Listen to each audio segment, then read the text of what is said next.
عمليه شخير طبعا، ومن ضمنها الحاجز الانفي. طبعا الاستاذ مصطفى بنشيل له الدعامه السحريه بتاعتنا، كان خايف واحنا بنشيلها.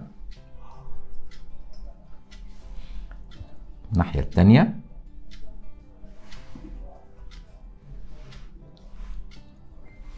خلصنا. اخبارك ايه يا استاذ مصطفى؟ الحمد لله زي الفل. لا طمني بقى.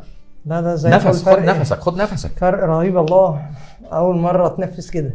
عايز اقول لحضرتك انا بعاني بقالي يعني داخل في 20 سنه. انا عايز اسمع بعد ما شلنا الدعامه اخبارك ايه؟ زي الفل الحمد لله. خد نفسك تاني، فرق رهيب، وتاكد من كل كلمه بتقولها. والله لا متاكد. انت ربنا هتطلع على يبارك الهوا، في خد حضرتك. بالك. لا لا لا لا زي الفل الحمد لله. تاني خد نفس. فرق رهيب جدا الحمد لله.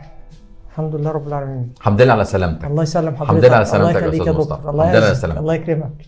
السلام عليكم. مركز جراحات الشخير، وبفضل ربنا علينا من نجاح لنجاح. النهارده معانا الاستاذ مصطفى، لسه شايلين له الدعامه من ثواني قليله، وعامل عمليه شخير، حاجز انفي، ولوز، سقف حلق، كوبليشن، راديو فريكوانسي، حاجه كتير قوي، قصه كبيره. انا عايزك تحكي لي بقى قبل ما نعمل كنت العمليه. يا دكتور قول لي بقى. انا كنت ميت بالحياه بصراحه، يعني انا كنت بتعصب على اي حد. خلقي بضيق جدا من اقل حاجه، في شغلي في بيتي، يعني استحملوني كتير جدا. الحمد لله النفس ارتاح دلوقتي جدا، يعني انا ما كنتش بنام. بقالك كام سنه كتير؟ انا تقريبا 20 سنه. 20 سنه؟ فينك يا راجل من 20 سنه؟ دكاتره بقى. انت عندك كام سنه عشان تقول لي؟ عندي 40 سنه. يعني انا يعني نص عمري عايش ميت. للدرجه دي؟ دي حقيقه والله. يعني انا الاكسجين ما بيوصلش، ده اللي اكتشفته بقى من حضرتك، الاكسجين ما بيوصلش كويس، فطبعا المخ يعتبر ما بيشتغلش، مشتت ذهنيا في شغلي مع الناس. حضرتك بتشتغل ايه؟ انا مهندس كمبيوتر. ده انت محتاج تركيز. شغال في الصيانه كمان، فلازم اكون مركز جدا. ففضل ربنا الحمد لله. فعلا. قول لي بقى انت يعني لا فرق شاسع. انا بقول لحضرتك انا اتولدت من جديد في 10 ايام دول. الحمد احنا لله لسه ما اتحسناش. وعايز اقول لحضرتك فعلا لسه يعني زوري فيه بسيط، احتقان بسيط جدا لا يذكر يعني، بس الحمد كويس. لله. يعني النفس اخباره ايه؟ زي الفل. انا مبسوط جدا. والنوم بالليل اخبارك ايه؟ الحمد لله. انا ما كنتش بحلم بقى، يعني انا كنت حزين. انا والدتي يعني انت حلمت في ال10 ايام دول؟ لا يعني لسه حاجات بسيطه بس يعني انا كان نفسي، انا والدتي متوفيه من كذا سنه، نفسي تجيلي في الحلم. انا فرحان ان انا عملت العمليه عشان اغرق في النوم. انا ما كنتش بشبع نوم. طب انت شبعت نوم في الفتره الاخرانيه؟ كتير الحمد لله. بتتكلم بجد؟ والله العظيم الحمد لله. المعلومه اللي بيقولها الاستاذ مصطفى دي معلومه طبيه في منتهى الدقه. ليه؟ لان عيانين الشخير والخنقه الحقيقه احنا عندنا 4 مراحل للنوم. المرحلتين الاولانيين المريض فيهم، او بلاش مريض، الشخص الطبيعي فيهم لو حد هزه، لو حد اتكلم، لو حد مشي بيسمعه وممكن يقلق. اول ما بيخش في المرحله الثالثه والمرحله الرابعه دي بنسميها مرحله النوم العميق ومرحله الاحلام.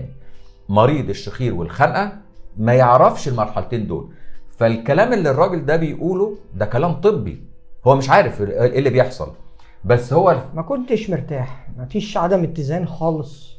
نفسي يعني ابتديت تخش في انفي مسدود على طول دلوقتي. لا الحمد لله انا حاسس بفرق رهيب، عارف اتنفس، عارف اعيش. كلامك جامد. طبعا الحمد لله. يعني مش عارف، هو كان عندي مشكله خلقيه زي ما حضرتك بتقول، كان في فعلا الحاجز الانفي. انا شفت فعلا الحاجات اللي طلعت بعد العمليه رهيبه جدا. انا ما كنتش متخيل ان الحاجات دي تعمل لي مشاكل كده، ان انا ابقى اكون يعني مش عارف اتعامل مع البشر، مش عارف يعني عدم اتزان. انت كنت في جروب مش عارف جيوب انفيه. فعلا. انا عايز اقول لحضرتك انا بقالي دلوقتي تقريبا 10 سنين مثلا في الجروب ده. بيقولوا لبعض وصفات طبيه، الناس تعبانه يا دكتور فعلا، نفس الاعراض اللي عندي دي بيشتكوا منها واكتر. وفعلا قلت لهم معلش بتقولوا لبعض ايه في الجروب ده فيه دكاتره ولا جروب بس؟ في بعض الدكاتره بس مش كتير يعني. وفي طبعا ناس بقى تقول وصفات عايزه تشتغل، طبعا وصفات طبيه طبعا ممكن تكون خطره جدا.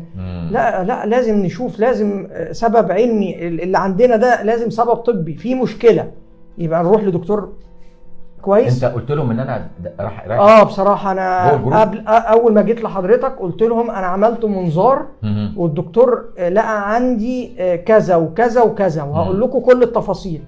وانا فعلا هنزل التفاصيل دي ان شاء الله. يعني انت ناس كتير نفسها ترتاح يا دكتور، ناس ميته بالحياه والله للدرجه دي مش عايشين، صدقني والله. هتقول لهم ومحدش يا دكتور خلي بالك، ده للعلم يا جماعه، محدش هيحس بمريض الجيوب الانفيه الا اما يكون تعبان نفس التعب اللي عنده، الاعراض اللي عنده. فكرة بس هقول لك على حاجه معلومه، انت ما عندكش جيوب انفيه. لا انت كتمه مناخيرك والخنقه اللي انت فيها ناس كتير جدا بتشخصها كانها جيوب انفيه، والناس فاكره ان ده جيوب انفيه. الناس يا جماعه فاكره معلومه طبيه برضو مهمه جدا، الناس فاكره ان سده الانف وشويه الصداع ده جيوب انفيه. مين قال كده؟ مين قال كده؟ انت اللي عندك كان عندك حاجز انفي تمام معوج جامد جدا، فضاغط على فتحات التهويه بتاعت الجيوب الانفيه وعامل لك اعراض الجيوب الانفيه وليس جيوب. عشان كده انا ما تدخلتش في الجيوب الانفيه خالص. تمام. انا قلت لك عملت عمليه جيوب انفيه؟ لا هي خالص. انا قلت لك عدلنا الحاجز الانفي، صغرنا جزء من الغضاريف. تمام. اخبارك ايه دلوقتي؟ زي الفل الحمد لله. يبقى دي جيوب انفيه.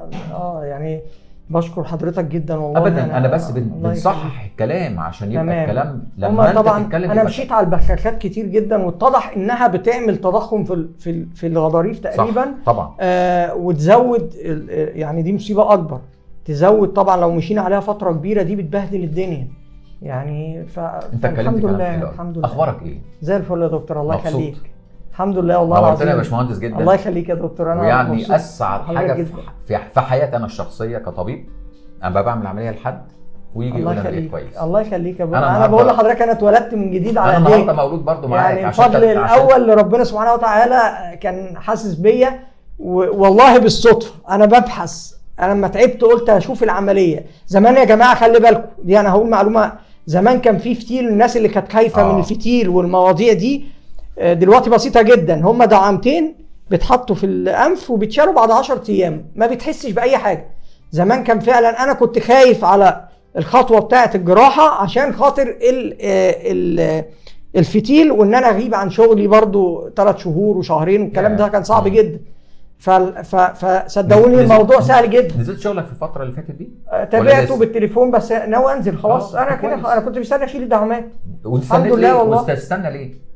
قلت يعني ارتاح زياده بقى. يعني انت يعني واخد كده اجازه زياده يعني. بالظبط. لكن هو لا يفرق معايا.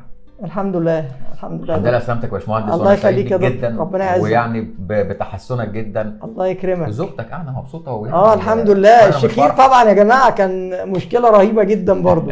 يعني انا انت مش هتحس بنفسك وانت نايم.